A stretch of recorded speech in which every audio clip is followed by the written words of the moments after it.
There we go. Okay, so we'll make a start.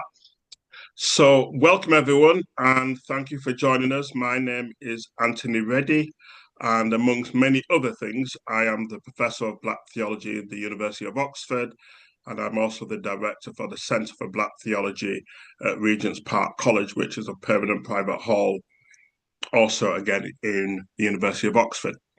And we're here today, myself and my two colleagues who helped me to edit this book called Towards a Critical White Theology.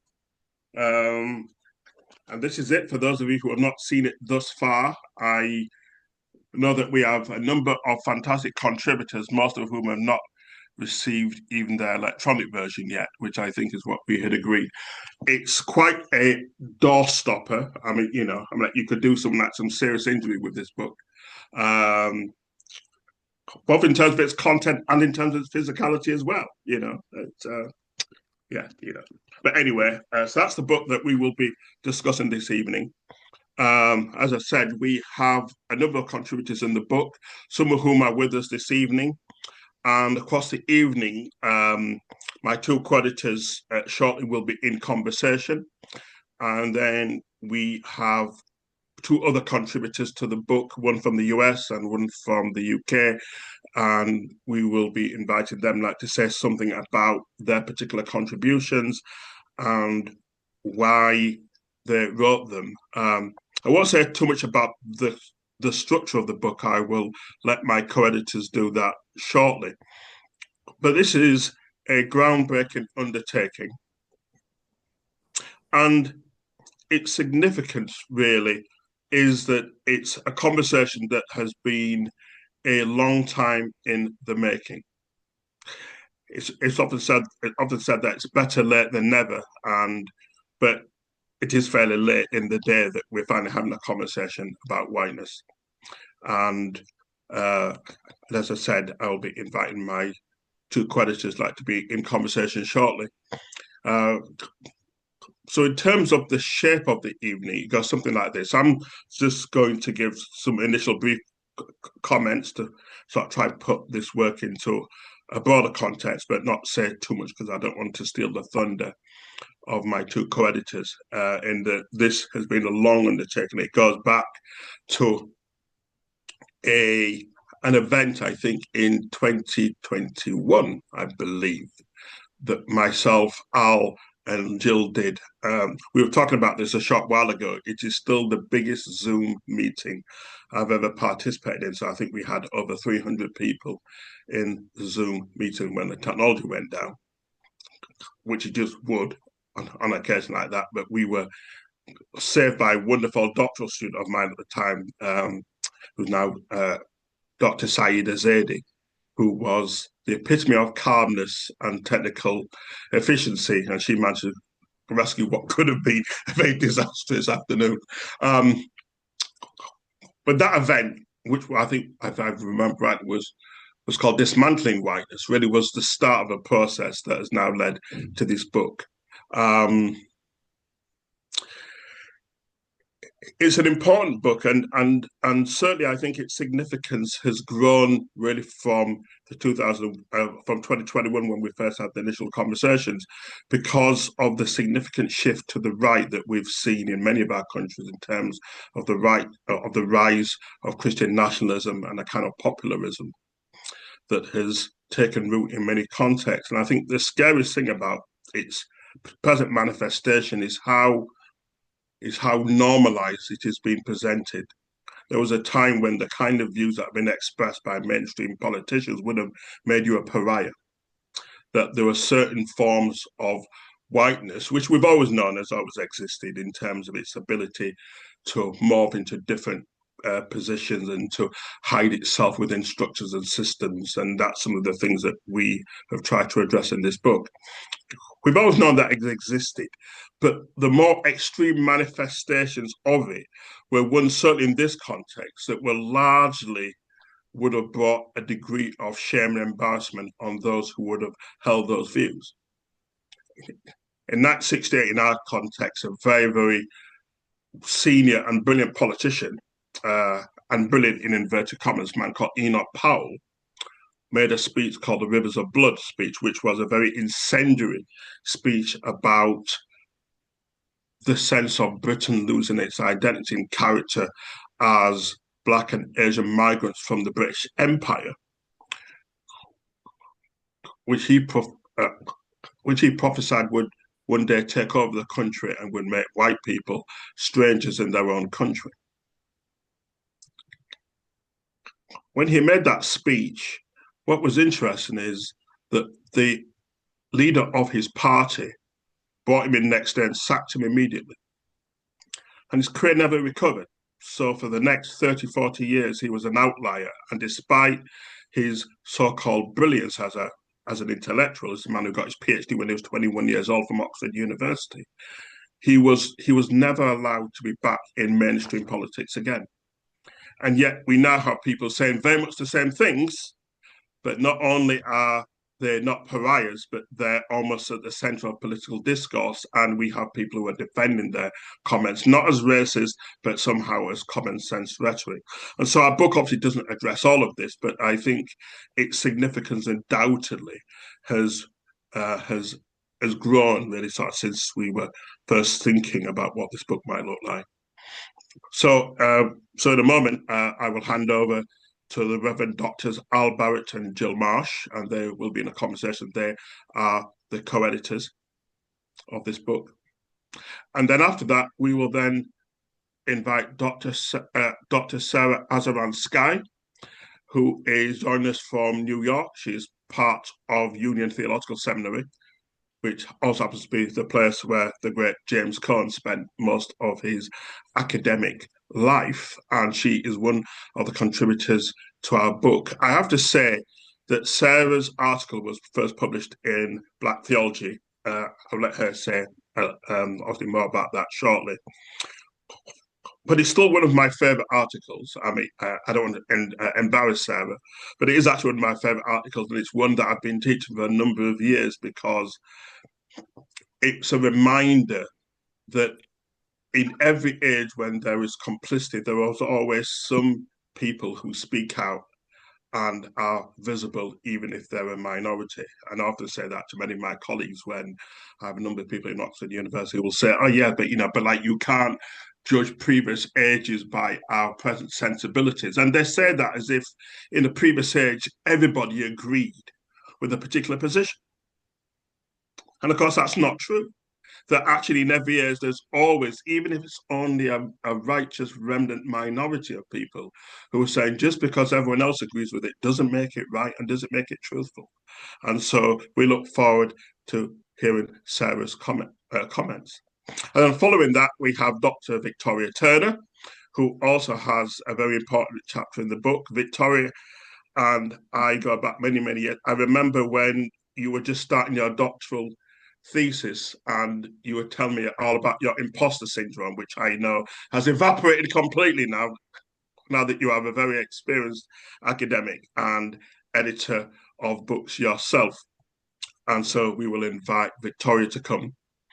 And then hopefully, I don't see her in the meeting at the moment, but it's Professor Serene Jones, who is the president of Union Theological Seminary. Hopefully she will be able to join us and share some thoughts really about the role that Union has played as being an institution that I think has been at the forefront of critiquing white supremacy, partly through Cone, but also I think through a position has always been a very, very radical and liberal institution that has, I think, been home to some of my favorite theologians and scholars and individuals who have been doing this kind of righteous and prophetic work. And then hopefully that will give us then sufficient time at the end for you to ask questions, either of myself or of my two co-editors or our two contributors or anyone else. And then hopefully we will finish timely for 9 o'clock. And for over here, those who are supporters of Manchester United or Tottenham Hotspurs, like you can still get back and watch the second half of the football if you must. But let's crack on. One of the things about the importance of this event is, as I said, it's it's really a fulfillment of a conversation that has been a long time in the offing. In 2002, I received a submission from James Cone for an article to be published in Black Theology in International Journal. And his article was entitled Theology's Original Sin, Silence in the Face of White Supremacy. And what Cone did in the article in Cone's inimitable way was simply just to speak plain, unvarnished truth, and said that one of the reasons why white people don't talk about race and don't talk about whiteness is because they don't have to. That they can just go about their lives and never having to be reflexive for 1 second, because whiteness is so embedded as a norm that they can do all their work and pretend that it's simply not a thing. And Cone's article, in many respects, actually foreshadows all of these conversations, because his passionate regard was always, I think, in Black theology was twofold. First and foremost, it was about Black self-determination and agency. How have Black people in general, but African Americans in particular, actually responded to and resisted white supremacy? That was the first and most important aspect of his work. But secondly, was also about exposing the lies of white supremacy. And it was a critical invitation to white scholars, most of whom ignored his entreaties, to think about whiteness. What is it about whiteness that makes white societies and individuals within it behave the way they do? And why is it that, for the most part, that the Christianity that they espouse makes very little difference to their ethics and how they treat others? That's been a question I think that Black theology has been asking really for the best part of almost 60 years. And as I said, it's taken a long time for us to get to the point where we can have a critical conversation about whiteness. Even then, recognizing that reflex impulse that then has white people both internalizing their sense of frustration and anger at being made to think about being white, which then results in them finding this kind of projection that then decides that actually they're the innocent victims of Black people who hate them, and somehow like we're the racists and not them. Just very recently, I took part in a consultation in Oxford, and I gave a very, very brief presentation, in which the first question came from a white man who sort of cited Obama as evidence of the fact that he was correct and I was wrong. And then not only labelled Black theology as somehow being part of the self-defeating, internalized, self-hating way in which Black people were somehow products of our own misery. But not only that, but then he said that Black theology was racist, that somehow Black people responding to white supremacy made us racist, but presumably not the white people who created the misery and the oppression in the first place. And what was amazing for me, luckily it came right at the end when we were almost ready to go for lunch, because I was on the verge of losing my temper with this guy, quite frankly, because he's part of an organization, and I won't name him or the organization. He's not here to defend himself, so that would be unfair. But he's part of an organization that has a radical tradition in terms of speaking up for poor people and people on the margins. But let's be clear, it speaks up for poor white people on the margins. There's no evidence that they have ever done any significant work with Black and Asian people. Never done that. And just out of interest, I had a little bit look at his work, and there's no evidence that he's ever done anything actually in support of Black and Asian people. So here's a white guy who's never done anything to help Black and Asian people in an organization that has never shown any evidence of being in support of Black and Asian people, but yet somehow Black theology is racist. If there was ever a poster child for what the problem of whiteness is, then it was this guy. It was this guy. And what was interesting was I did the presentation, because I've been doing it for so long, I've learned to do it and remain calm and not get vexed. But he was angry. So during lunch, which thankfully I skipped, well, I didn't skip the lunch, but I skipped being on the same table as him, I could see him venting his spleen to all people around him. Um, and I knew this because one of the people who sat next to him then came to me afterwards and said, "Oh my God, that guy, he's went on and on complaining about what you had said." So here's a white guy who's more upset than I am, yet he's white. And whatever has happened in his life, and I don't know him, and I'm not making any moral judgments. Well, of course I am. That's a lie. I'm making moral judgments. I can pretty much guarantee that whatever's happened in his life and experience, whiteness has never been an issue that has ever held him back. And yet somehow he's angry at me because I had the temerity to talk about black theology and citing Cohen that critiques whiteness. So what we have in the book is an invitation from two perspectives, from black theology on the one hand and an emerging kind of critical white perspectives on the other, to construct a conversation around how are we trying to deconstruct whiteness? What are the ways in which we can develop, hopefully, a critical white theology? There has been white theology for as long as there's been theology. It's just that like, it never called itself white. But there has always been a form of white theology, but that has not always been a contextual one. It's not always recognized its own limitations or its predilection towards wanting to universalize its particularity and to push other perspectives to the margins. These are all things that I am hoping that Al and Jill will lead us in shortly.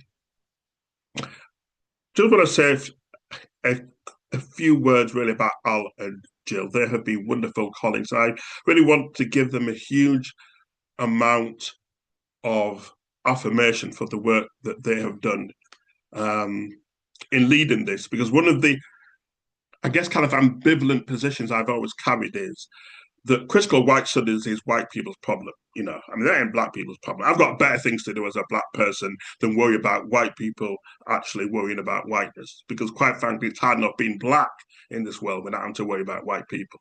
So the truth is, it really needed, I think, committed white individuals who would push this work forward. I was happy to be a supportive person, but I'm very clear that this work is not my life's work. As I said, my life work is black theology. And so it's been great to work with Al and Jill and to see them at the forefront of enabling a conversation that is about a critical perspective on things that I would imagine that they themselves have probably not always been as self-aware as they are now. So after that introduction, slightly longer than planned, but as those who know me, I come from a Methodist local preacher's tradition of why use one word where several words will do. So, of course, I've gone on longer than I planned. So I will now hand over to Al and Jill. So Reverend Doctors Al Barrett and Jill Marsh, the co-editors of this book. Thank you, Anthony. And I think Jill's going to kick us off. I was going to say I'm also a Methodist local preacher, so that doesn't bode well, does it? It's really good to be with you. I really appreciated what Anthony just said about enabling a conversation, because what I think is that that's what this book is about as well. I really liked the way we brought together articles from Black theology and from practical theology, from a white practical theology perspective. I think we decided we'd start by saying a little bit about who we are. So it's very funny. We didn't compare dress codes, but I thought I definitely need to wear my collar because I am primarily a Methodist minister, trying to do whatever I think God's asking me to do. And for me, this has been a really vocational thing. Unlike Victoria, I haven't thrown off the imposter syndrome yet, so it feels really weird sitting here doing this. But for me, it is about being a Christian person, trying to do what I believe we should all be trying to do, which is to think about what good theology is, and to recognise the weaknesses of our own and recognise the challenges that we get from other places. So I suppose that's what me getting involved has been about. I have been aware of being white for various reasons from quite a young age, but had not really thought about what that meant until I started to do a doctorate late in life, quite recently, in fact.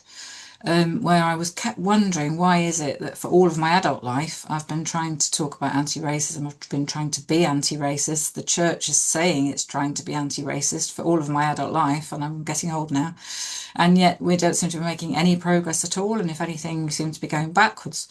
So that was what sort of set me off on the doctorate, and it was only literally during the course of my doctorate that I came across the term whiteness or critical white studies or critical white theory or anything like that.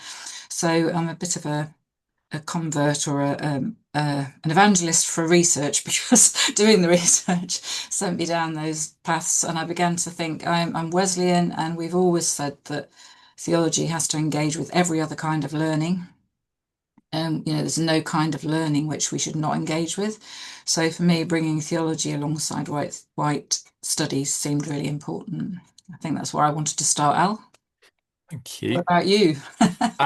So I'm a priest in the Church of England and have been since since 2001.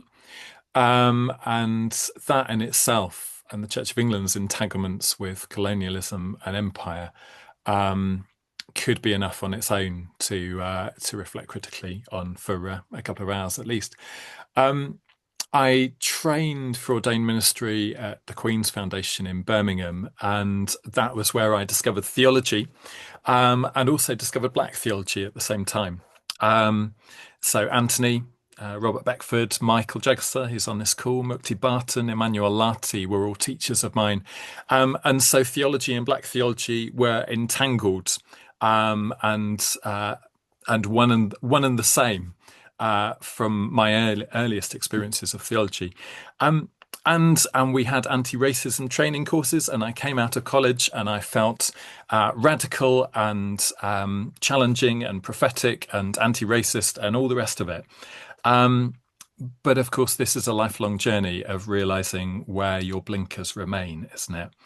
I did a PhD in 2012, shortly after I arrived in Hodge Hill in East Birmingham, where I am now. And I thought it was about class. I thought it was about class in a majority white working class outer estate here. And along the way, I realized that I couldn't think about class without thinking about race as well. The two are entangled, and talking about one without the other misses out vital parts of the reality of their entanglement. And then somewhere in the midst of starting the PhD, I had a moment where I encountered an African Caribbean member of my congregation, who I was invited around for dinner, because I was doing some one-to-one listening with congregation members. And she was someone who I'd seen come in late to church most Sunday mornings and leave as soon as the service had finished. And I barely had the chance over 2 years to have a proper conversation with her. And she told me over dinner that a couple of decades before, after having been a faithful, active, involved in leadership in the church, a new white minister had told her that her services and her ministry were no longer required, no longer needed. And there was a deep shock in the moment that I heard that story. And then about 24 hours later, there was an aftershock for me when I realized it had taken me 2 years to hear that story, and 2 years to realize that that was part of the reality of the fabric of life in Hodge Hill. And I think among many moments in my life when I realized that I was white, that was one of those critical moments for me, where, as Anthony said at the beginning, I realized that being white meant that I could remain oblivious to a reality that was being lived day by day by other members of my congregation who'd been racialized as Black. And so somewhere in the midst of those intersecting paths of academia and ministerial practice, over the last 5 or 6 years or so, reflecting critically on what it means to be white and a theologian has become a core part of my life. And conversations with Jill and Anthony have been profoundly significant in kind of unfolding that journey. we thought it'd be helpful to offer a definition or two of what we mean by whiteness, what we mean when we started talking about something called critical white theology, if indeed that's even a thing. So if I just offer one version of that has been used by us as co-editors in the introduction, but also by many of our contributors, we find ourselves drawn to Willie James Jennings and his work on whiteness as profoundly formative of the kind of conversation that we've been having over the last few years. And Jennings says that whiteness refers not to people of European descent, but to a way of being in the world and seeing the world that forms cognitive and affective structures able to seduce people into its habitation and its meaning making. And specifically those ways of being and seeing which privilege the bodies and perspectives of people of European descent and a pale skin tone. So whiteness is not primarily about bodies, but it's about a way of being and a way of seeing that has captured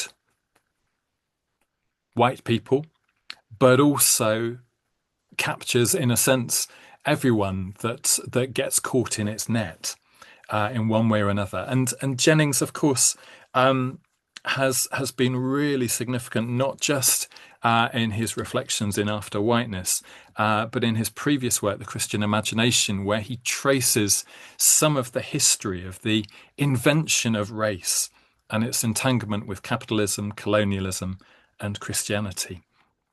And I think I just want to also note that in Jennings' definition, whiteness is also entangled with class and gender, because he talks about the self-sufficient white male or white self-sufficient masculinity. And so even in Jennings' work, which is laser sharp in its focus on whiteness, he points to the complexity and the entanglement of this. Again, we can't talk about race without talking about class, and indeed without talking about gender as well. Jill. Yeah, I mean, we agreed in the book that was the definition we were using. I found another one just thinking back to the work we've been doing from Perkinson, which says the cultural specificity of whiteness is precisely that culture whose content is not to have culture, but to measure other cultures according to itself. And I really liked that quote because I often, well, it just made sense of what I see happening all the time in life, but and in church life, which I'm specifically responsible for. You know, the number of times people say, "I really love your outfit. It's so ethnic," and as though other people are, you know, have ethnicity and they themselves don't. So, I think in my research, I was really shocked, frequently actually, by how much people just didn't recognize the people. You know, there was one woman who said to me, "Oh, it's such a shame we have no young people in our church." And I couldn't believe she'd said it, because the church was full of young people, children and young adults who were Black, in an ethnically diverse church. And I sort of asked her to repeat it several times, because I thought, what am I missing here? You know, which church is she talking about? And she just hadn't seen the people that were Black as being related to her or being of the church. She still saw them as visitors, even though they were second or third generation Black people. You know, this church doesn't have young people. And I think that for me, that's where I began to think, yeah, there's something really strong that needs calling out here and needs sort of having attention drawn to it. Thanks, Jill. It was interesting, Al, wasn't it? And Anthony too, when we were starting to think, but I think particularly maybe for me and Al, being influenced by Black theology and then thinking, well, hang on, what's ours then? And then reading about, you know, this whole stuff about how you know, we make universal claims, right? White theologians have made universal claims for years, as though ours was the theology, and just trying to get our heads around that. And then we didn't want to create a white theology, because that didn't feel right. It had to have critical in there. But how do white theologians, you know, admit's the wrong word there, but acknowledge our perspective and see what we need to learn from other perspectives? And it's really shocking to hear myself saying that, but there's such a need for that humility that just hasn't been there. Yeah, no, absolutely. And I guess if critical white theology is a thing, and I think we're still tentative about kind of claiming capital letters for it, I guess what we're talking about is the writings of white theologians who are reflecting consciously and self-critically on their whiteness in their theology, and and and I think we absolutely fundamentally position ourselves as doing theology in the wake of Black liberation theology. Critical white theology can do nothing else but follow after Black theologians who have got there, as Anthony said, decades, centuries before us. There is a belatedness about all of this, and we need to acknowledge with humility that following after, are learning from and repenting in the wake of. Should we say a little bit about the background to the book? So we've said a little bit about our own prior work and some of the relationships between us. Anthony pointed out that that the conference kind of arrived in the midst of a political reality that in a sense was calling for self-critical voices as well as prophetic voices. 2016 was the year of Brexit and Trump version 1. Which in a sense provided on both sides of the Atlantic a mirror to whiteness. In some ways it became visible even to white people in ways that it hadn't been before. And then in 2020, what we have dared to suggest might be something of a kairos moment in the book. The entanglement of the COVID pandemic, where Black people disproportionately died and suffered, the murder of George Floyd and the filming of that and the response across the world to the way again, something which Black people knew all too well for years and years. But somehow became visible to white people who'd managed to avoid that reality before. And certainly in the UK and in the Church of England, the publication of Azariah Franz Williams's book Ghost Ship that year, which held a mirror to the Church of England's failures repeatedly over the years to address racism, naming it again and again over the years, apologizing for it again and again over the years, but doing virtually nothing in practice to make a difference within the white-dominated established church here. And so the online conference in 2021 in some ways was a response to all of that, but was an attempt, Jill, to get academics and practitioners together. Yeah, we really felt that was important, didn't we? But it's a big challenge, and we had it on a Saturday so that people who worked in the week could come, Black church leaders could come, people who weren't academics in the week could come, and then there weren't so many academics there.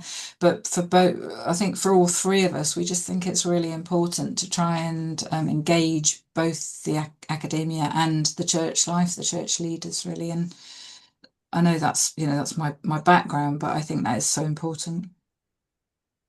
Yeah. And then the conference turned into the Practical Theology Journal, and then we were invited to produce a book that brought, as Anthony said, the Practical Theology Journal into conversation with a selection, which I think was mostly Anthony's selection of articles from Black Theology, the International Journal, over the years, both from Black theologians, but also I think from a smattering of critical white theologians to the Black Theology Journal as well. And we began to work out ways of trying to position these articles in conversation with each other. And all of that took time. And some of the reason it took time is because Jill and I have both been full-time ministers, and in a sense, this kind of slipped into the cracks of our spare time. And Anthony has always been amazingly supportive, but quite rightly, this was not his primary work. He's been busy being a Professor of Black Theology in Oxford over the last little while as well. We eventually got there towards the end of 2024, and just before publication, amongst other things, the news was full of the fact that the West Midlands in the Church of England had decided to appoint a deconstructing whiteness officer within its new regional racial justice team. And apparently no other than the Archbishop of Canterbury had to ring up the person in charge of the project and ask, what on earth does that mean? That was the headline across national newspapers here. And suffice to say, I'm not sure the Archbishop of Canterbury at the time, who's now no more the Archbishop of Canterbury, I'm not sure that he was enlightened, or at least didn't show evidence that that this was a conversation that he came out of, understanding the issues of whiteness and why it might need deconstructing. That was an opportunity, I think, to kind of say that this stuff still needs saying, that this stuff still needs doing, and maybe books like ours needs to be in the hands even of the Archbishop of Canterbury, amongst others. But anyway, on to the book, Jill. Yeah, so I think we all admit that some of the groupings of the articles and chapters are a little bit arbitrary. But yes, we began obviously with our editorial, our introduction, and then we've got Carol and Rachel's 2 sections on reading the Bible and whiteness, and how the being white and the whiteness around us impacts on how we see the Bible. Do you want me to go through the whole thing, Al? I do some as well. The second section's on whiteness and history. A brilliant chapter by Zachary Guiliano, who traces back some of what he calls race making back much further than the Age of Discovery, to what he calls a slave imaginary present in late antiquity, including in the work of Augustine of Hippo, that possibility that some people might be seen as less than human and enslavable goes so much further back in our tradition than even the time of the transatlantic slave trade, which often becomes one of those moments of a milestone in the development of understandings of race and the division of humanity into hierarchies in ways that are profoundly sinful and evil. We then have a section that brings together some reflections on whiteness, education, and mission, both historically and in the current church. A section on whiteness in congregational life that includes fabulous chapters by Victoria Turner and Jill Marsh, who are here tonight, as well as David Isioro's brilliant analysis of a white majority church and a comparable black church congregation in the city of Birmingham. We then have a few contributions from, particularly from the perspective of whiteness in the United States during the first of Donald Trump's presidencies. I have to say, I found that section really, really helpful for me as a UK person, because you kind of hear the news, you see what's going on, and it's such a good and helpful thing to have sort of some theological reflections on what's going on there. So I really appreciated all 3 of those chapters. And I'm sure, and Sarah and hopefully Serene later will be able to bring us up to date in some ways with where theological reflection is at in the United States right now. But it feels like those chapters by Michael Brandon McCormack, Darius Hills, Josiah Ulysses Young, in the first Trump regime, in a sense, set the scene for theological reflection in Trump 2.0, which is so much more scary even than the first round. We have some reflections on whiteness and public theology, including Sarah's contribution, as well as contributions from some people over this side of the Atlantic.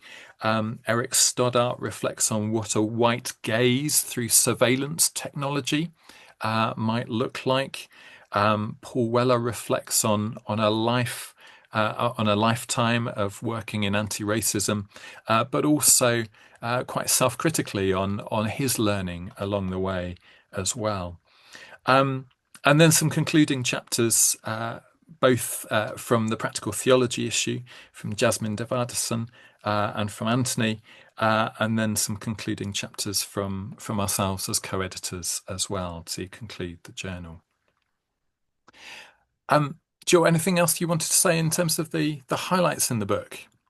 Well, I personally found the Stoddart one so helpful. I think I've just really enjoyed where theology is about practical, real, out there situations. And I suppose because of, friends and family, I'm just so conscious of the white surveillance, but I'd never thought of it as a theological issue. So that probably says more about me than about the book. But I did find that one particularly helpful. Yeah.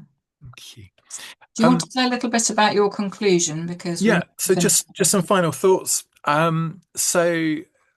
What I try to do in my concluding chapter, which I think is wildly overambitious with hindsight, is to try and map some of this emerging field, both the chapters in the book, and try and draw out some themes from them, but also some of the wider work in critical white theology in other publications, of which there are still lamentably few.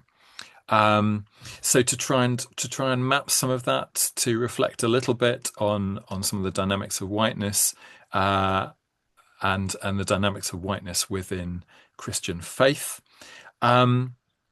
Respond a little bit to what felt like an urgent and relevant challenge from Kehinde Andrews, Professor Kehinde Andrews, who's based in Birmingham, not far from where me and Anthony live, who very recently published a book which tears into what he calls the anti-racism industrial complex. And it strikes me that people like us producing books like this may well be in danger of falling into the anti-racism industrial complex. So it felt like quite a sharp challenge that was worth trying to take with great seriousness. And three things really in response to Andrews's challenge. One was about scope. He says that anti-racist literature and initiatives that make the problem one of individual attitudes and behaviour, and the solution one of anti-racist education, is deeply flawed. You can't train racism out of people, let alone institutions, he says bluntly. And he goes on to say that accepting whiteness as a psychosis is an essential but baby step on the journey. And the only solution to the problem of racism is revolution. We try and pick up the sharpness of that challenge, that this can't be about training the racism out of white people as individuals or as institutions. And in fact, Anthony, in our conversations putting this book together, offered a really helpful image which has really stuck with me.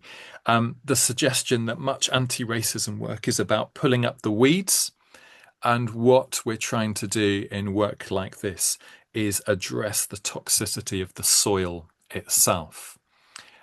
This is more than a weeding exercise. This is about unearthing the deep root systems that are creating the toxicity of whiteness and racism. Andrew's second challenge was about the relationship between dismantling the death-dealing systems of whiteness and constructing new forms of agency and sociality and politics. And he suggests both need to be held together, and we agree wholeheartedly. And lastly, he raises the question of actually whose work is this to do? For him, something like critical whiteness studies, he says, confuses criticizing white people with needing them. And he goes on to say that actually the most important work is done by black revolutionaries who would be best off avoiding white institutions altogether. We hear that challenge, and I think chastened by that, we want to be really modest about the goals of what we're doing here. This is not about changing the world. This is about white people doing some of the work that is only ours to do. And like I say, following after the prophetic challenge of black theology to us. That's probably where I need to stop. I think that what you've just said highlights the difference between the two of us and how good it is for co-editors to work together, because mine was really, really simple. So my afterword was really just about language, and when I'm working in what you might call normal church life and not in academia, I'm just constantly interested in how we explain what we're talking about in terms that make sense, because it seems to me that academia itself won't actually make much difference at all, and living this out is what matters. But just I wanted to add to what Al said, that I remember going to see Anthony early on as a friend and just saying, I don't know if as a white person I should even be trying to write about this. And I remember Anthony saying, if it's yours to do, get on and do it. Basically, stop whinging and do what you should be getting on with. And actually, I think the comparison for me was when somebody said to me, you wouldn't expect women to sort out misogyny. It's the men that have to look at themselves and work out. And I thought, hang on a minute, okay, that's right. It is actually something we have to get engaged with, but always following from Black colleagues who've, taught us what we need to be getting on with. So thank you to colleagues on the screen and around the world that might listen to this later. Thank you. Back over to you, Anthony. Thank you for sharing your experiences and enabling us to have a sense of the content of the book. As I said, it's a very hefty book with quite a lot of stuff in there. And I think one of the things I'm aware of, and this hit me very recently in Oxford, so we have had an ongoing work around equality, diversity, and inclusion, EDI, on the back of a race equality task force that was set up by the previous Vice Chancellor in 2020 on the back of the murder of George Floyd. And one of the interesting pushbacks that I've seen within the university, but also seen obviously within the Church of England and various other places, I was on the Racial Justice Commission, so I was actually right in the heart of it when the previous Archbishop of Canterbury decided that the language around deconstructing whiteness was itself racist and was picking on poor white people. And it's like, it's weird again to sit in a white institution where suddenly it's not the racists who are racist, but it's the anti-racist people who are trying to deconstruct racism that end up being called racist. And it is a reminder that there will always be contestation of the use of language and how language gets used. And one of the things I remember saying in that particular meeting is that if language were still fixed and if we were overly concerned with the feelings of social conservatives who invariably by definition of the name don't want change, then some of us would still be being called coloured. But we understood that was not a helpful term. We understood that was a problematic one, and therefore we pushed for change. And so I think that is a reminder that what will always be contested will be words and terms and language. And whilst we don't want to get hung up on the semantics of words and language, it does matter because it does help to shape our consciousness and how we think about the world. Okay, I now would like to invite Dr. Sarah Azaransky to come and to share something of her chapter. As I said, it was first published in Black Theology a number of years ago. And so, Sarah, over to you. Yes, hello. Thank you. Thank you for inviting me, and thank you for including my article in this fantastic collection. It was a surprise and an honor. I'm really excited about the book, so congratulations to the editors. My article is now a little more than a decade old. I wrote it, I now live in New York City. I wrote it when I was living in San Diego, California. And I wrote it at the beginning of research for a book about the international roots of the American civil rights movement. And in the article, I argue that Howard Thurman's Jesus and the Disinherited provides resources to address contemporary experiences of racism and citizenship. So I'll say just a few things about each aspect, about the book research, and then about San Diego and how they came together. I was researching Howard Thurman, who is a great 20th century American theologian. And particularly, I was interested in the 6-month journey he took through South Asia in 1935 to 1936.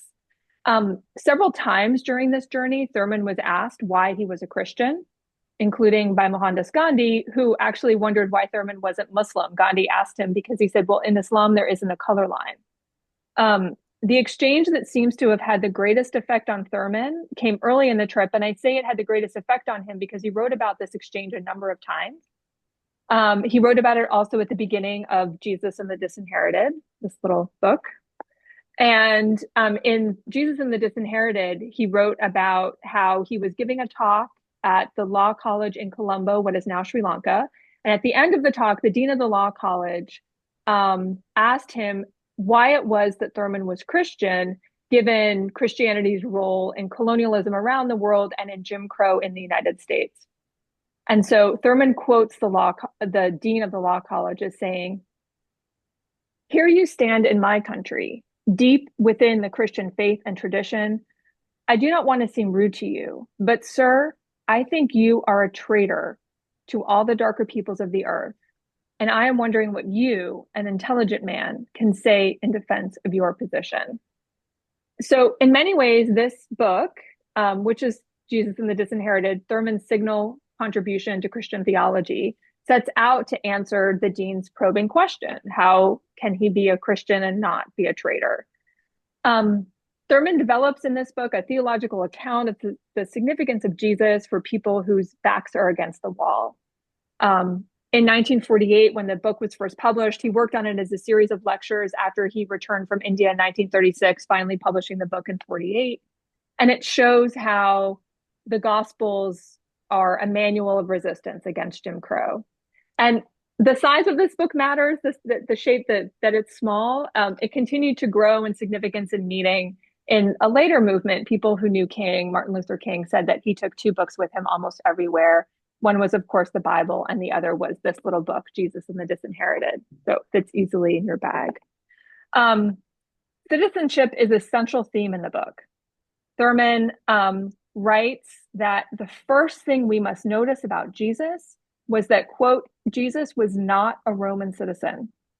Thurman explains that Jesus, quote, was not protected by the normal guarantees of citizenship, that quiet sense of security which comes from knowing that you belong, and the general climate of confidence which it inspires. Thurman wrote, "If a Roman soldier pushed Jesus into the ditch, he could not appeal to Caesar. He would just be another Jew in the ditch." Thurman wrote, "Rome was everywhere, and there was nothing to protect Jesus from wanton Roman violence." I was reading this book while working on my own book. I was reading the book several times when I lived in San Diego, a city on the US-Mexico border. And while living in San Diego, I also served on the board of a community foundation that gave seed grants to small groups in San Diego and in Tijuana. And as part of this board work, I was on a so-called border tour where a local human rights activist took us along the border wall on the US side to see its growing militarization. There's a lot I could say about the US-Mexico border, but I'll just say this, that there is a continuing humanitarian crisis along the US-Mexico border as a result of US policy. More than 10,000 people have died trying to cross the border over the past 20 years. During the border tour, we're on the US side of the border and our car was pulled over. I was driving the car. The border tour leader was in the passenger seat and there was a couple in the back seat. We were on the US side of the border, but US Border Patrol has jurisdiction 100 miles north of the border of the boundary. The agent pulled us over, asked for identification. We all offered our California driver's licenses and he handed mine back and he handed them back to the couple in the back seat. But he asked the tour leader for further identification. Did he happen to have his passport with him? I asked why he didn't ask the rest of us. And the Border Patrol agent looked at us and replied, "You look like citizens." I was, in fact, not a citizen at the time. I am now, which I somewhat regret. I was and am Canadian, and at the time was solely Canadian. But the Border Patrol agent was conflating, it seemed, my whiteness with citizenship. The tour leader, meanwhile, was a multi-generational US citizen. In fact, his family citizenship was created by the US government, a tiny little piece of US history. In 1848, the Treaty of Hidalgo, which is what drew the international boundary, what is now the US-Mexico border. And what happened in creating that border is the US government claimed as citizen everyone who happened to live north of the boundary, including the tour leader's family, whose ancestors were made American in 1848. But the Border Patrol agent did not interpret, it seems, the tour leader as phenotypically white. Thus, he didn't appear to the Border Patrol agent to be a citizen. So as I continue to reflect on this disturbing phrase, "you look like citizens," I thought of Howard Thurman and his work in Jesus and the Disinherited.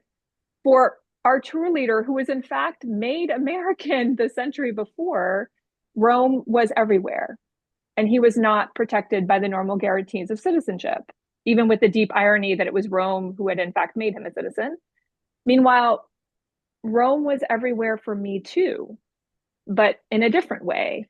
I, a non-citizen, was granted by the Border Patrol the presumption of belonging, that whiteness had granted me what Thurman had called a quiet sense of security. Now, Thurman's audience, as I mentioned, for Jesus and the Disinherited are those whose backs are against the wall. I am not then among the audience that Thurman self-consciously addressed. Yet I thought then, and I think now, that Thurman's engagement with citizenship can help us to analyze contemporary experiences of racism and citizenship along the US-Mexico border.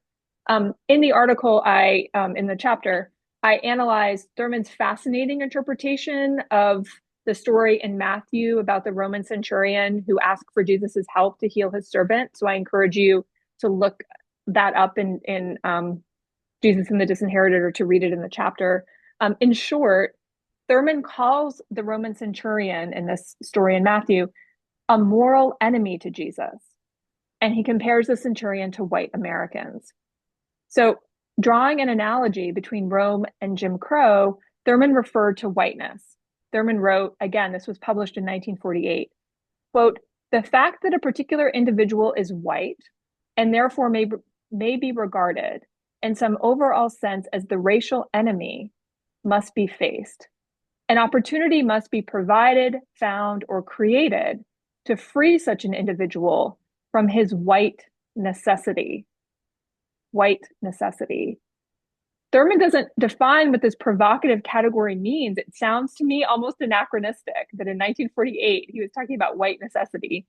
But I infer that white necessity points to white supremacist practices that protect the political and social location of whites. Thurman called for what he called, quote, "an unscrambling process." Again, undefined, but that Thurman seems to point to white people preparing ourselves for fellowship. At one point, Thurman wrote, "There cannot be too great an insistence on the point that we are dealing with a discipline, a method, a technique, as over and against some form of wishful thinking or simple desiring." Now, a little parentheses, it's a good time to remember that Thurman was an ethicist and a liturgist.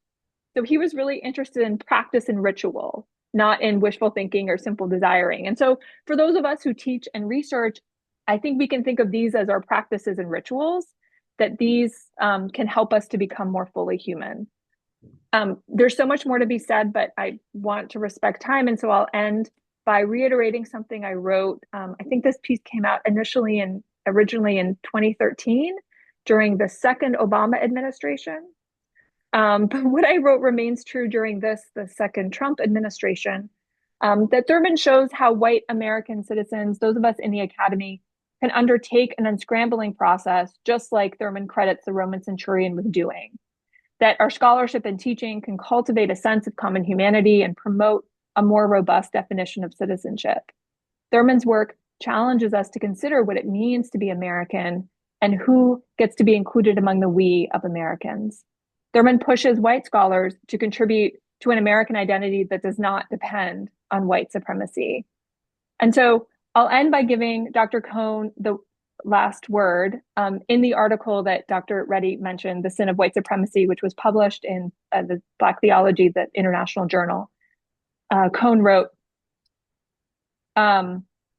Cohn wrote, in what reads like a gloss on Thurman, frankly, Cohn wrote, whites and blacks must learn to work together. Our future depends on it. But that can never happen creatively until whites truly believe that their humanity is at stake in the struggle for racial justice. Thank you. Thank you so much, Sarah. And hearing you talk about the article just reminded me of why, when I was given the opportunity to choose I think it's 12 key articles from Black theology that I thought would be important contributors to trying to stake out what a critical white theology would look like. This is one of the first that came to mind because it just reminded me also at the time, which is something that's becoming more prevalent in the UK, that so much of our UK understanding around belonging and citizenship is also actually predicated on whiteness as well. I think part of our difficulty is that at least America knows it's racist. We are still in denial about that. And so we still have these ways of framing our conversations that pretend that that's not the case. But I think we are as much addicted to whiteness as America is. And there are just so many examples of this sense of the real true belonging actually belongs to white people, and then the rest of us, even though I was born and brought up in the UK and I have a British passport, one still encounters those kind of conversations, which I guess many in the Zoom meeting will have had those conversations about, so people ask them where you're from and you tell them and they say, yeah, but like, where are you really from? And it's like, really, after all this time, the presumption that some of us could be born here is still not really in your mind, in your purview. Yeah, it is, yes. So thank you very much for your article. I would imagine that it must be I guess, a bittersweet thing, the fact that it's still so relevant, perhaps even more so now than it was before, as academics, like we like our work to be relevant, but sometimes like you just wish that maybe that things then move on so that you could look at what you've written maybe a decade ago and think it might be a museum piece, but sadly not. So thank you very much. Our next speaker is Dr. Victoria Turner, and her article was first published in Practical Theology, and I think she may have presented it at the Dismantling Whiteness conference, but I can't remember that far back. But Victoria, so please share with us your thoughts on your chapter, please. Thank you. Thank you for the invitation. I definitely still have imposter syndrome. Thank you, Sarah, for your presentation. I really, really enjoyed that. It resonated a lot with what I've been trying to think about. But I am very glad that I didn't write this 10 years ago, because if you had read my chapter, you'd realize it would be in a very different place. I had not met the wonderful Anthony or Michael Jagasar, who helped kind of shake my thinking. For me, one of my most formative experiences was going to Johannesburg at 18 years old and being confronted with this word empire and being convinced about its kind of continuing legacies. And I just remember just being completely, never had to face this question before, trembling on the floor, kind of like, why does everyone hate me? And rebuilding from there has been really healthy.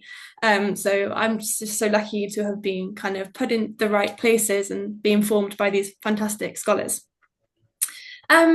So the question that we were asked to answer in this presentation was kind of, why did you write this? Why did you write this chapter? Why did you do this presentation?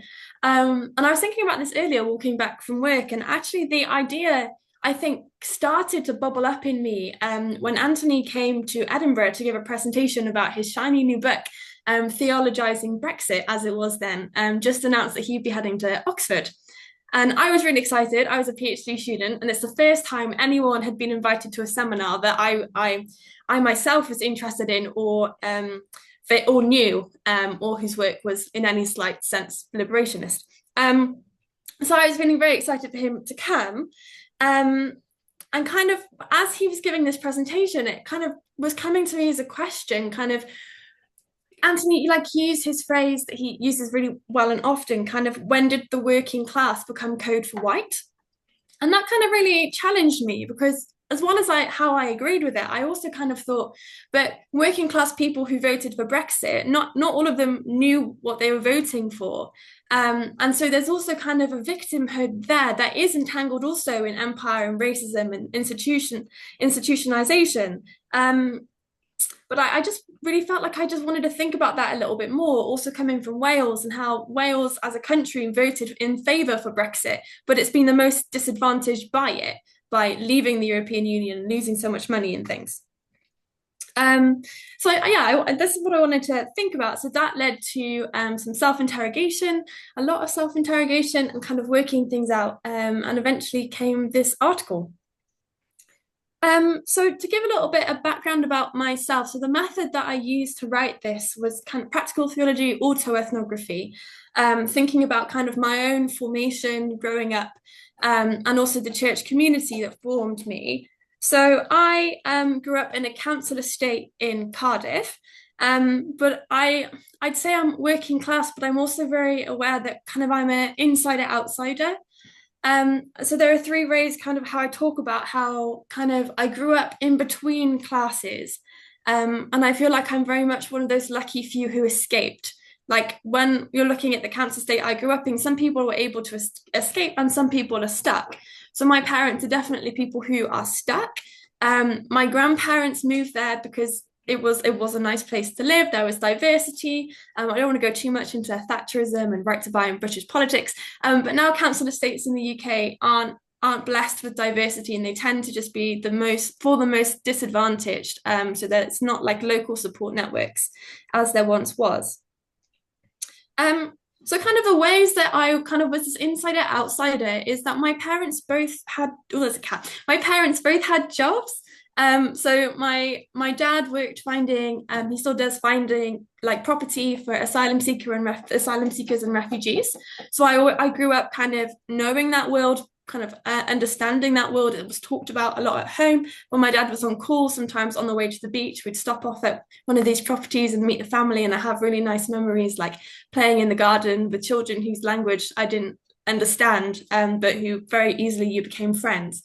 And my mum worked as a cleaner for a very long time and then became a teaching assistant in a school.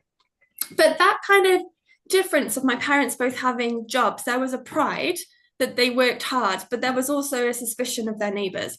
So kind of I remember growing up at Christmases, my parents being so angry that our neighbours who didn't work, their children got more expensive bikes at Christmas.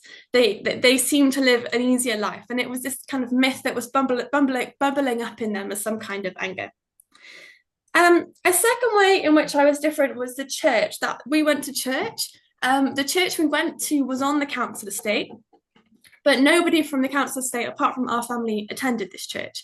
The church was built as a church plant, an ecumenical church plant, so made up of 5 denominations to serve this council estate, but they're not who attended it.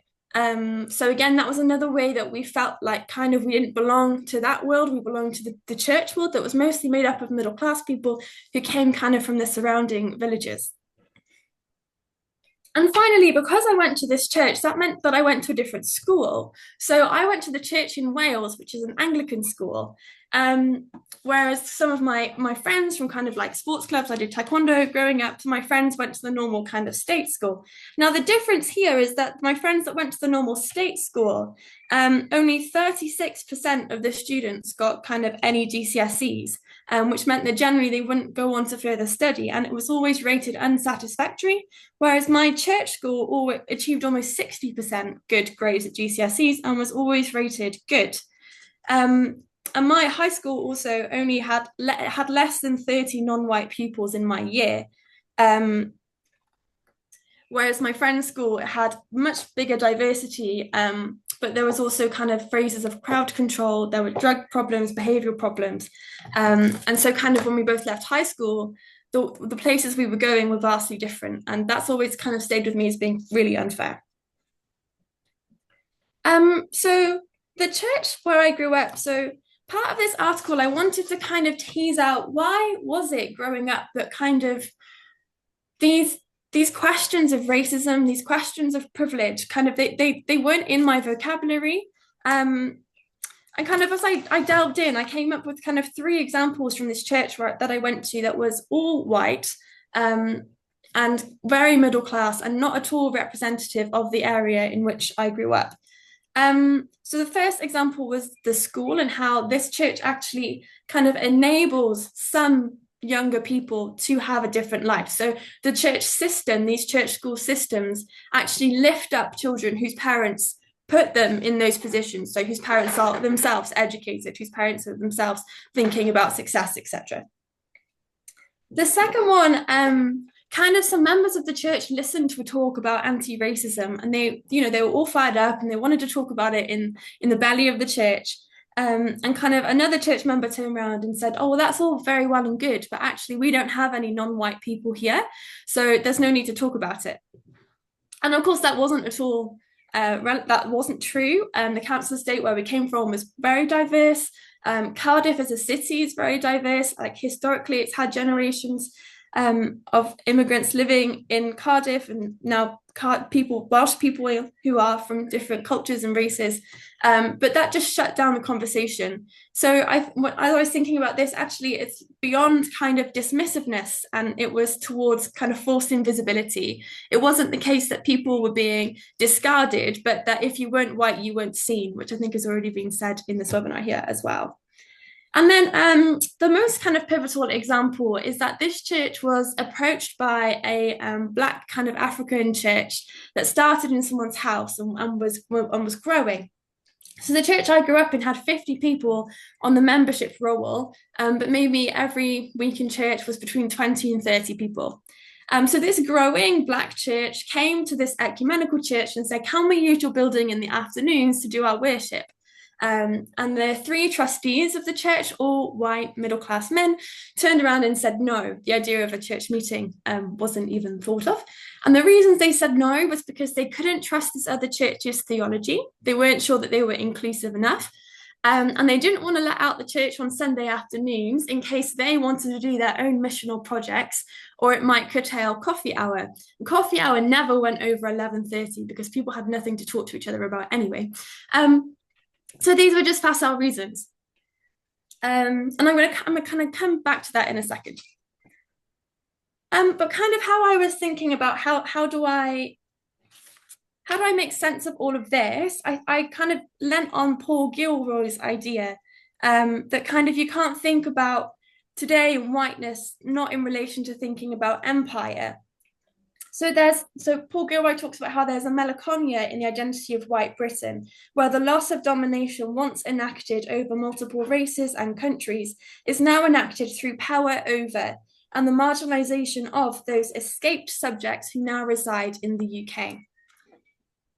So thinking back to the kind of example where we had an African church ask this church if they can use the space, the response wasn't just a pure no. The response was, no, but you can come and attend our church services. So for them, that seemed like a nice act of hospitality, but really that was keeping control, because if you select members from another church to come into yours, you hold all of the power and you have the authority to put these people in those positions. And it doesn't change the dominant culture because you declare where they can sit, etc. But also it denied the recognition of this church as a church in themselves. It didn't respect them as their own body. And I also kind of questioned, like, why does this shrinking church, this ecumenical that's about unity in its foundation, think it has the authority to own that space? Which I think is where that Gilroy idea is really important. As I was doing this article, my PhD supervisor kept telling me to stop being maybe to stop getting so involved with the decolonial thinkers and to focus instead on my PhD. So I did bring in a little bit of my PhD to the article to show him that it was actually a good idea. And part of that was kind of my research looked at the decolonization of mission. And as part of the restructure of CWM, it meant that the British churches had to kind of give away some of their power that they first had. And kind of as this was going on in 1975, one URC minister wrote to the General Secretary, there are decisions which are properly made by representatives of those who give the money and select the would-be missionaries. regularly to bring people from all over the world to share in these decisions would be both costly and unnecessary. Kind of his idea was like the people who pay the money get to choose the tune, right? And kind of it doesn't matter where the mission's going to, there are directors of mission and there are recipients of mission. And I think as I was thinking about this kind of mindset was very much still prevalent in this church. And the idea that the Black majority church that was growing could have anything to teach the white church that was shrinking didn't come into their mind, that they could be improved by this white church didn't come into their mind, or even that by inviting them into conversation, into further conversation, there was no conversation that friendship and relationship might form. There was no desire for that either. And then finally, I just kind of thought about this idea of British politeness and how it really shuts down conversation. So I used some theology by Graham Adams, who teaches at Luther King House in Manchester. And he uses the theology of Norman Shanks to think about truth as correctness or truth as openness. And so I thought about how this church really employs this idea of truth as correctness to kind of keep themselves in power, to think about authority, to continue what they assume is right. And so truth as correctness presents itself in the form that men and women, it's said, are both in leadership positions, and this is an inclusive church. Yet the reality is it's always men who are preaching, and it's always a man who's invited to do the communion, and women maybe get to play in the band or they click the button on the PowerPoint. And so kind of there's the lies and there's the reality. And I think just not having this openness. So when we were when there was these discussions with the African Black church, I as a 17-year-old said, I don't think this is fair. I was just shut down immediately. There was no chance for conversation. So yeah, I think kind of I used this quote by the Scottish evangelist Tom Allen, where he said kind of, the church had transformed the revolutionary ethic of Jesus into an inoffensive, prudent morality. And that actually, as Anthony Reddie says, the rhetoric of politeness has sought to disguise the underlying ethnocentric and patrician arrogance of white institutional power, so that these microaggressions of politeness actually prevent those on the outside to speak out. And instead it requires them to be grateful for their fallacious inclusion and assimilation to not cause offense. Maybe I'll leave it there so I can also respect time. Thank you very much for that, Victoria. I'm always stunned when people sort of quote me and I think, oh gosh, okay, like I wrote that, did I? Okay, but I don't remember writing that. But anyway, but it sounds far more eloquent than I usually am. So thank you very, very much for the quotation. Victoria's work and ongoing work in other places is hugely important because we know that one of the challenges of talking about whiteness is to take intersectionality and take class really very, very seriously. I'm reminded of a quote, well, not so much a quote, but a comment by Rachel Muirs, who you'll know was a professor of divinity at Edinburgh University, who's often been known to say that people can be two things at the same time, or two things can be that two things can be equally correct in terms of a phenomena. So there's undoubtedly a cast of individuals, white working class people, who are undoubtedly victims of classism and a kind of internalized colonialism and neoliberalism that leaves them, I think, sort of quite legitimately angry and frustrated at their marginalization. And yet you can be that and still racist at the same time, you know. And so I think your work and other work that's been done in other places is an important reminder that, as Al said right at the start, that this whole phenomenon of whiteness is complex and there are nuance and there are intersectionalities that we need to hold in mind as well. One of the things I've often said in various places when I'm talking about white privilege is not to understand that in terms of a kind of materialism around economic advantage, because clearly that is not the case for many people in this country.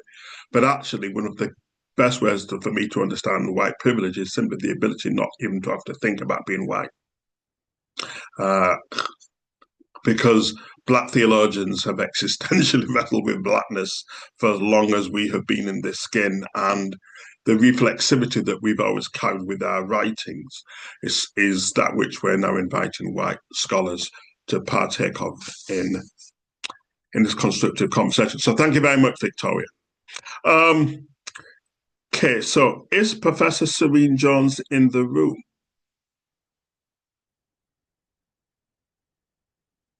And the deathly silence makes me think, I suspect not. I don't see her name anywhere on the screen. So in which case then,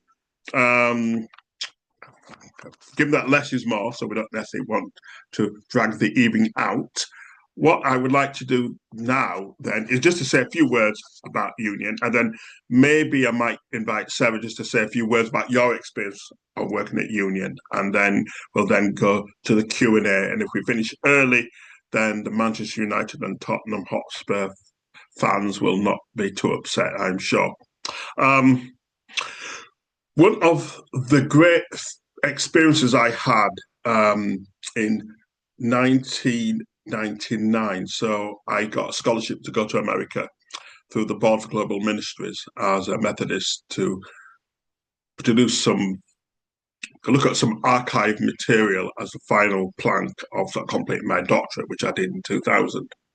And so I went to two locations. First was to ITC, the Interdenominational Theological Center in Atlanta, Georgia, and I went to Clark Atlanta University that was next door, and then also to Morehouse College, and read a number of papers there as well, including, I think, one of the original manuscripts of Howard Thurman's Jesus and the Disinherited, which was absolutely amazing. And for those who haven't read it, I would encourage you to do so. That before James Cone was James Cone, there was Howard Thurman, and Cone himself would have always acknowledged that there were these antecedents who went before him who helped to lay the groundwork. So really, Thurman was one of the first to acknowledge that the key thing, as Sarah says, that Jesus was not a Roman citizen, but actually was a Jew, and actually was a colonized Jew. And so therefore, being a colonized person in the midst of empire, his experience was more analogous to other bodies that have been colonized and have been othered, rather than the mainstream of those in terms of white America that is very much analogous to Rome. But the second half of the trip was to go to America. So I was to go to New York. And I remember actually going to Union Theological Seminary as a visitor. And then when I was in the library, it's at Burke's Library, someone had said, and I explained I was a Brit. And I'm still amazed at how Americans have this weird fascination with their accents, you know. So I was speaking obviously with a very, very British, Yorkshire accent to be precise. And someone said, and I explained what I was doing, which obviously must have come as a great novelty, because even today there are not that many Black liberation theologians in the UK. But certainly back in '99, it was a strange thing. So much so that word kind of went around the building, and suddenly I got a note saying, "Oh, and so Dr. Cone would like to see you. He's in his office. You can go see him now." Anyway, so I went up into the lift to go to his office, which was probably extremely underwhelming for him, because I literally couldn't think of anything I could say to him. I was so starstruck. So, and my stutter, which I've always had all my life at various points, it kind of recedes, but it went to the fore now. So I was kind of like struggling just to say my name, and I couldn't say anything of any worth to him whatsoever. But he was very, very gracious and encouraged me just to keep on doing the work and to write and to research, and not to give up on Black theology, even when it would not be vogue. And I remember him saying that actually that being a Black theologian can be career suicide, because no one really wants Black theologians, he says, not even the Black church. But if you feel called to it, then you must pursue it regardless. And that was 1999. And I still see that particular moment as one of the most hallowed moments of my life, actually, like to be in the place pretty much actually where Black theology was first birthed. So you moved from San Diego to Union. So what year was that, Sarah? That was December 2013. Yeah, so I can say just a few things about being Dr. Cohn's colleague. Like, he's properly remembered as a brilliant scholar, created a field, helped to really nurture also the field of womanist theology and ethics. So many of the folks that he trained. If we want to talk about Union and Union's legacy, it's a properly fantastic legacy. But what I say to my students, and I believe this wholeheartedly with few exceptions, Dr. Cohn is one, that our true legacy is our students, the people who come through and are trained here and move on. So people like, yes, Katie Cannon and Kelly Brown Douglas and Emily Towns, who taught here but then left. People like Tracy West, Marvin Ellison. So that's our legacy as well. And so the thing about Dr. Cohn, like, yes, he was a brilliant scholar, but it does not surprise me that he heard that you were there and wanted to talk to you, because what I experienced about him as a colleague was what a fantastic teacher and mentor he was. He taught the Intro to Theology class, which was cohort building. Every first year class that came in would take that class together, and it created a community of themselves. And Cohn was a fantastic mentor, and he took that seriously. And he was he was critical in the best way, in the way that took people seriously. So I sort of really, really appreciate that about him. And for those of you who are in academic life, you know that our work is really shaped by our colleagues' work in teaching and advising. When our other people are teaching and advising well, it's an ecosystem. It keeps things in balance. He did such fantastic teaching and advising, and that's such an important part of his legacy too, and all of the people that he trained and all of the people who he cared for and mentored. One thing about Union, which is sort of neither here nor there, except it's important to my experience of Dr. Cohn, is that we all live here. When you teach at Union, you live at Union. So I'm sitting in my office, and my apartment building is like 100 yards that way. And so Dr. Cohn taught and lived at Union, and Dr. Cohn was a runner, and I would see him in the morning running in the park. And then you would see him in his running clothes, carrying his groceries back to his apartment.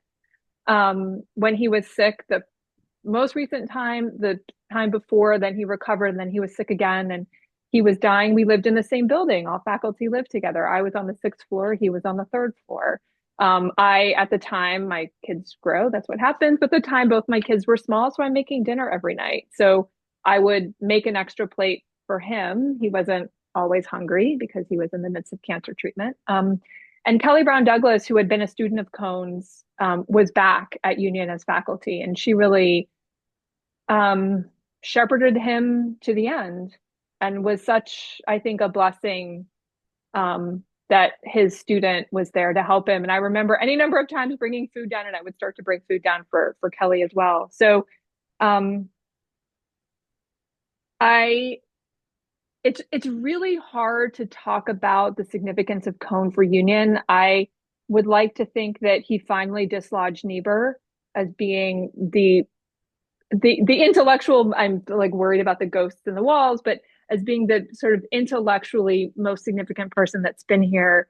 And Serene's not on. I texted her and emailed her. And so I want to be really careful how I say this, because I don't mean this disparagingly, but I mean it.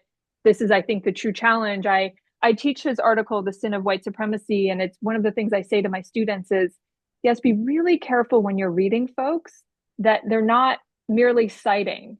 Now, white theologians and ethicists tend to know better, and they'll cite. But citing and thinking with are two different things. And so I'm so profoundly grateful to be at Union. And it's been shocking that even at a place like Union, there's still so much not the thinking with. There's the claiming the tradition, there's the claiming the greatness of this radicality, but being accountable to that radicality is something else entirely. And even at Union, that's a work in progress. So.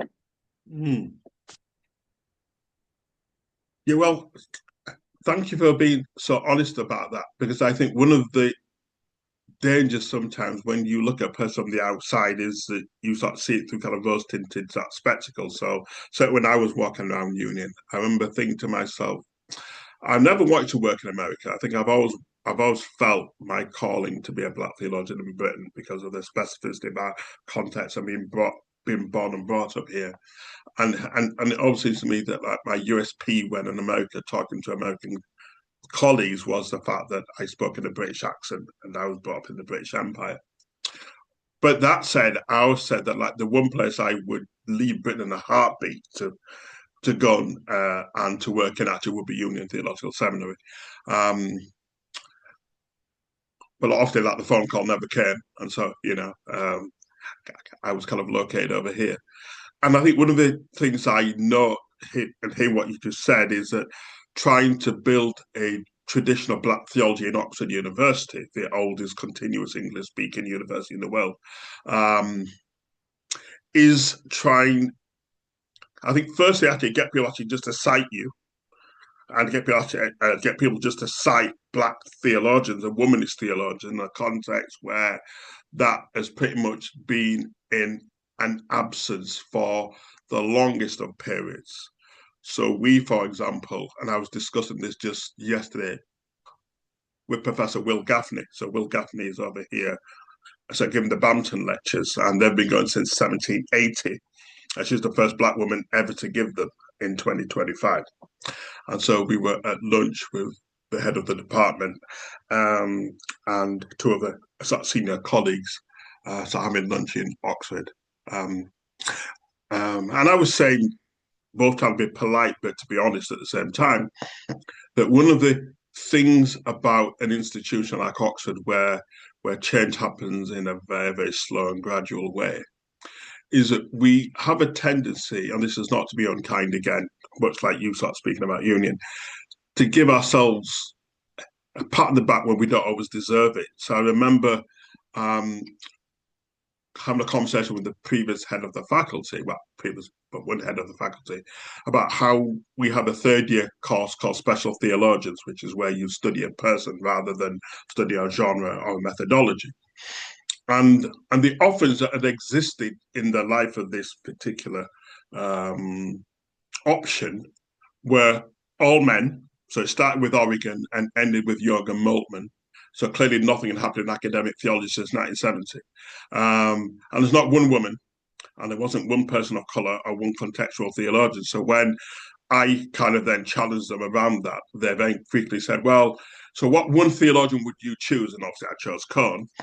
And so that then became like the first person of color to be studied as a special theologian in the history of Oxford University. And then on the back of that, I had one colleague then sort of say, Anthony, you see how innovative we are. This means that like we're right at the heart of the deconstructing theological conversation. It's like, really? Really? I'm like, one optional course, actually taken by 5 students in their third year, means that like you're now at the forefront of the deconstructing theological movement. Wow. Yeah, okay. So there's a long way to go. Obviously, both in your context, but even further to go in our context and even further to go in Oxford University. Okay, so we'll now throw it open to anyone else. Please, if you have any questions, actually, let me stop the recording just so that you're not inhibited by the questions that you might ask and the answers that we might give.